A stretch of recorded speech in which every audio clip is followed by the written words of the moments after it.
Hi guys, welcome back to the Library of Alexandria. Today, oh my gosh, it is my pleasure to share with you my review of Boosh! Guns of the Dawn by Adrian Tchaikovsky.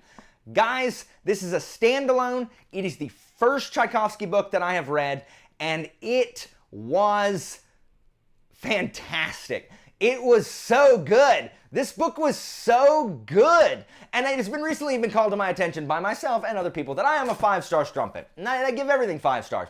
And that's true. Part of that is that I am 30 bloody 9 and I know what kind of books that I'm gonna like and what kind of books that I'm, prone to not liking.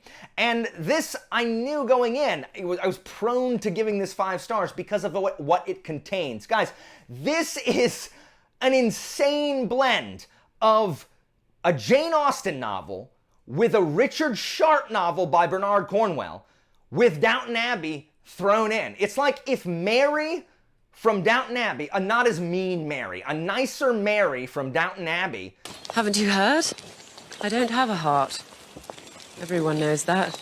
Got thrown into a Sharp book. Oh my word, what a surprise. Sharpie. Not dead yet. Like, guys, this book is crazy, and it is so good. And the thing is, if you've been watching me for a while and you know my taste, you'll know, like, when I recommend something, like if that sounds like something that you would like. There's a wide array of things that I really, really love.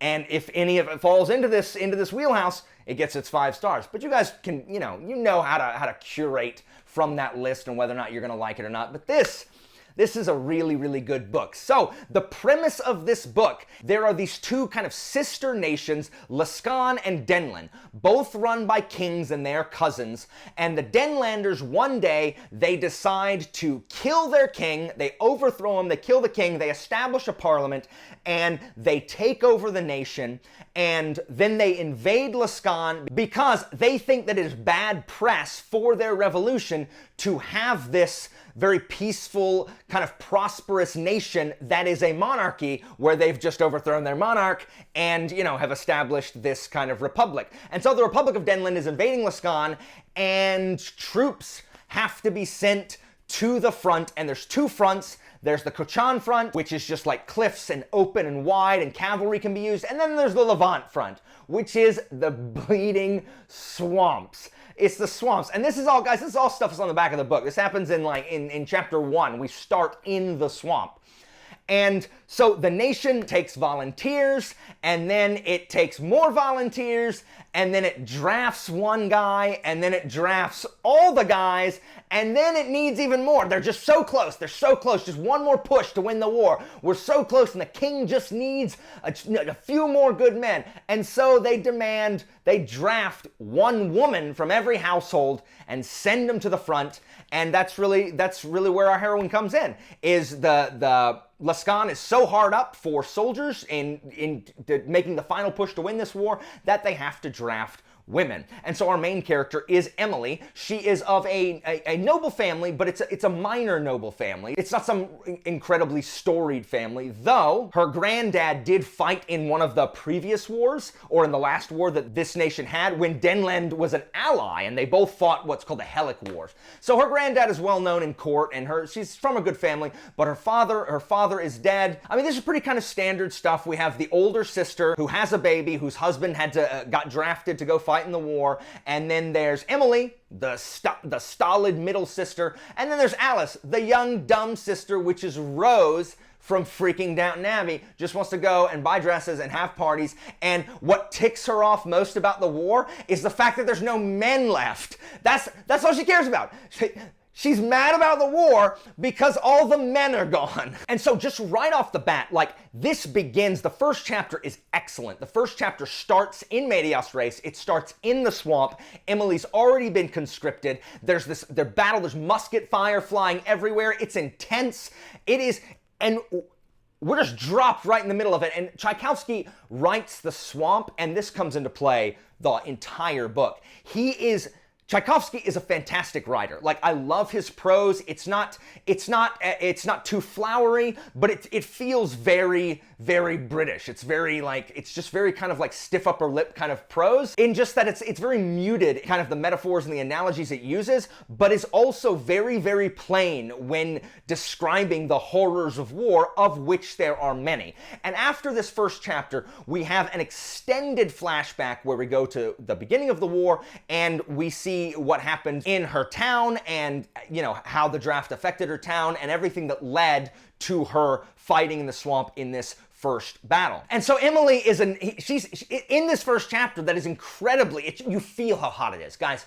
It is so hot, that first chapter.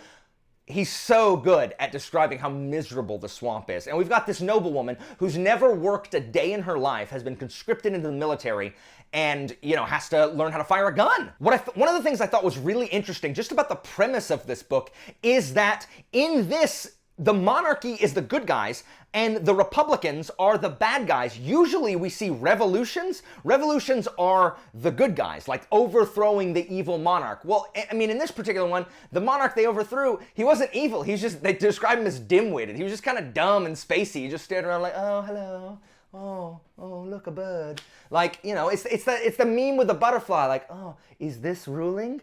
Or whatever. And so you have these like rabid, fanatical, zealous Republicans invading this peaceful monarchy. And that's just so like flipped on its head to where like you're opposing the ones who want more representation in the government and siding with the autocratic dictator. Again, in this extended flashback, Tchaikovsky, his writing is so good.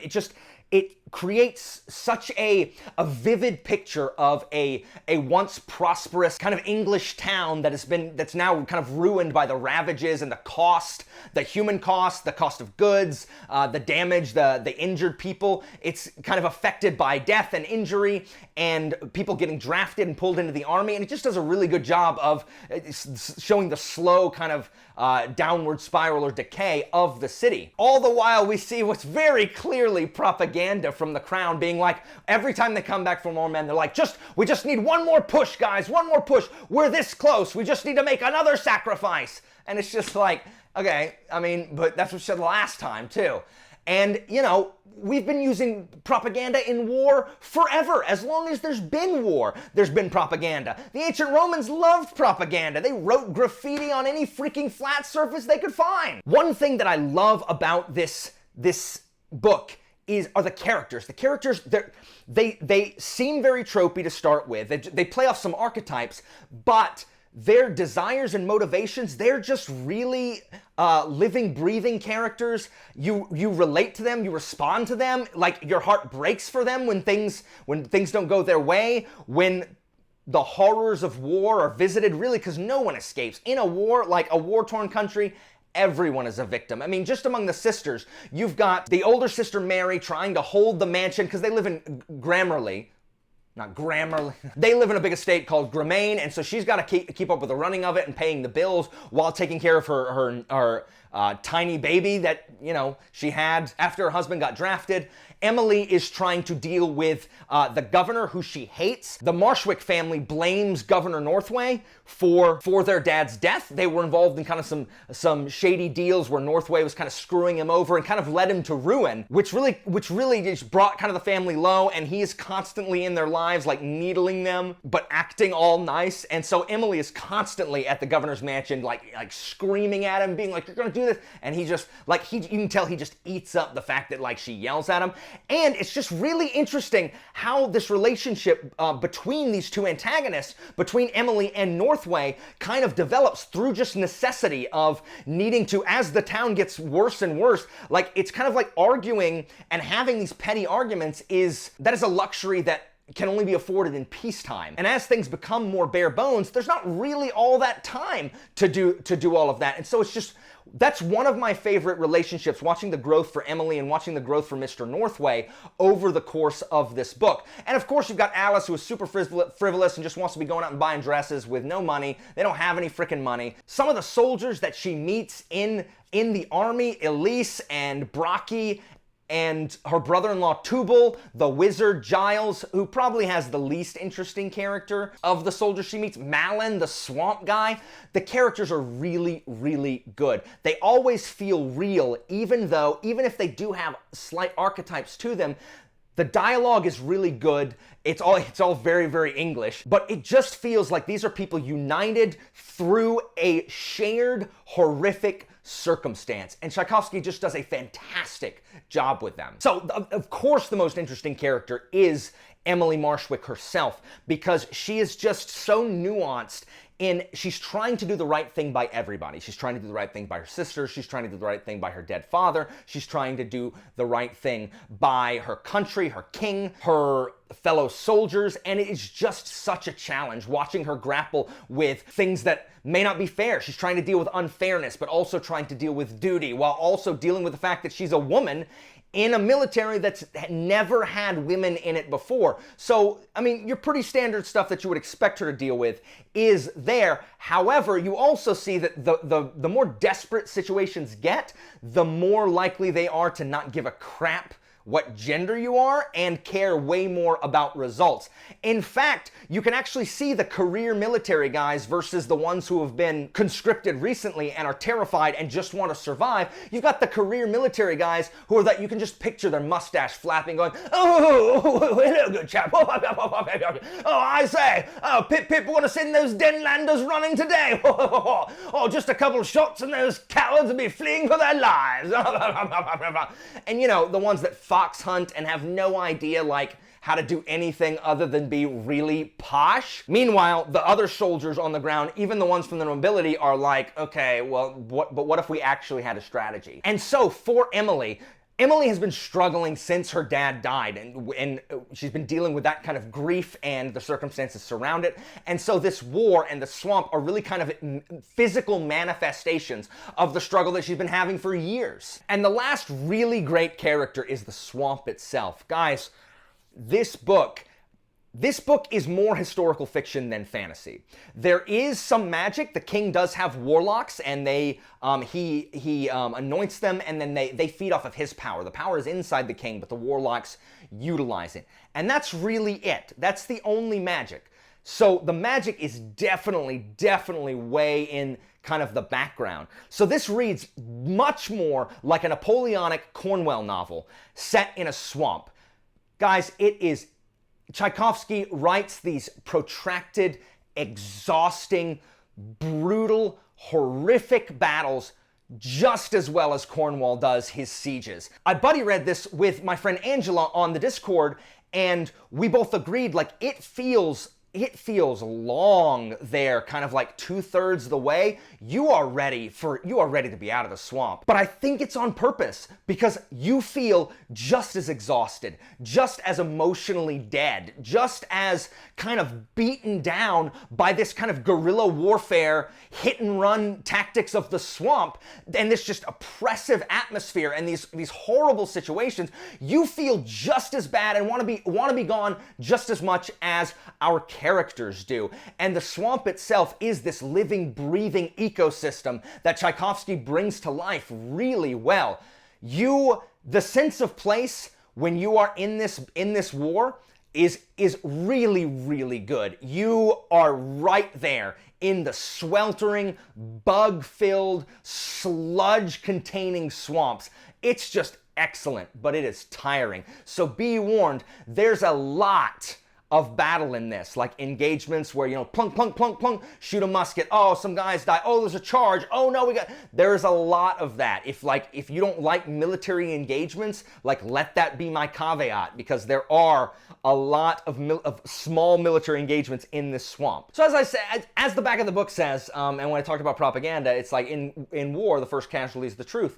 This book deals a lot with what's true and what isn't true, and what's true to somebody may not be true to somebody else. In fact, when two armies are fighting, they may be fighting for two completely different reasons, but it all looks the same. Like, why these guys are fighting, if you think you're defending an aggressor, they may think that they are also defending an aggressor, and the truth, who even knows what the truth is at certain points. It talks a lot about, in order for there to be prolonged conflict, you can't actually engage with the enemy. You can't meet them, you can't humanize them, you can't think of them as people, you can't think of the Denlanders as soldiers in an army, just doing their job the way that you do them. They have to be the aggressors. They have to be these monsters that are going to tear people apart. I mean, we see this in a lot of books about war. You have to dehumanize the enemy, and or else it becomes more difficult to kill them en masse. It talks a lot about loyalty and the relationships between family and friends, king, country, and there is a fierce sense of loyalty in a lot of these characters, and it's interesting to see what Tchaikovsky does with this loyalty, about how loyalty can kind of sometimes blind you to the truth. How often do we, just as people, overlook things that are right in front of us because of some kind of loyalty that we've already decided we have? And because we have that loyalty, we are less likely to believe people giving us information that challenges that loyalty that we have to these, to various parties.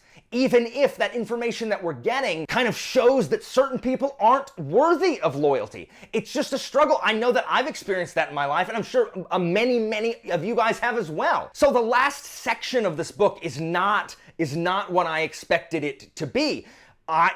It has much more to go after what you think the central conflict is resolved. It explores a lot about what the cost is of prolonged fighting, what the cost is of capitulation, what the price of war is versus the price of peace. Tchaikovsky does a very good job exploring how war changes people, how it forces people to become more self-sufficient, more hardened, more independent. But also at the same time forcing that people to rely on other people, but it also in some ways changes people from these kind, nice people into these monsters. One of my favorite quotes in this book says, "Once we've made ourselves into monsters, we will never again be men." Just talking about trying to walk that line, trying to finish the conflict without complete and utter annihilation of either side. And we also get to see a lot of we get to see some of the aftermath of war, like how difficult it is as a soldier kind of acclimating. We see all these soldiers trying to reacclimate to society after they have come home from a war, and you don't get to see a ton of that. Usually it's just like, okay, here's the war, here's the conflict, won the war, lost the war, whatever it is. But here we have to see reintegration into a non-military society, which, as you know, people can certainly struggle with. We struggle with that in our country today. This book did not have the conclusion that I thought it was going to have. It has a fantastic ending that was better than what I could have predicted was going to happen. It was just really, really good. Tchaikovsky's prose is excellent. His character relationships are excellent. The dialogue is excellent. It is interesting all throughout. It does bog down in the bog toward the end of the book, but I think that's intentional, and I mean, it didn't really bother me. I was just like, I turned to my wife and I'm like, oh my gosh, this book is exhausting, because it is. But for a standalone and for the first Tchaikovsky book I've read, this is a fantastic book, and another one that I'm going to recommend to freaking everybody. Now again, there are some Austen characteristics, and there's military engagements. If that's not your thing, maybe it's not for you. But Emily and Mr. Northway are two of my new favorite characters. I just think, they're just so well written. I love this book. I love this book. On the Kingfin approval system, I give Guns of the Dawn a superb. I loved this book. I love this book. And out of 5 stars, I obviously give it 5 stars. This is, maybe my new favorite standalone. I don't read a ton of standalones, so maybe it's the only standalone I've read. But I'm so happy that I read this. I'm eager to check out a bunch of Tchaikovsky's other works. If you've read anything else by Tchaikovsky, please comment down below. I know a bunch of you have probably read Children of Time, but if you've read anything that isn't Children of Time, comment that as well. Guys, oh my gosh, if anything that I talked about sounds interesting to you, pick up Guns of the Dawn. You will not regret it. It is so worth it. Look for Angela's comment down in the comments. If she comments, she liked it as well. Guys, it's so good. It's so good. Guys, that is all for me today. As always, information about my Discord and Patreon is down in the description, and I'll see you next time, guys.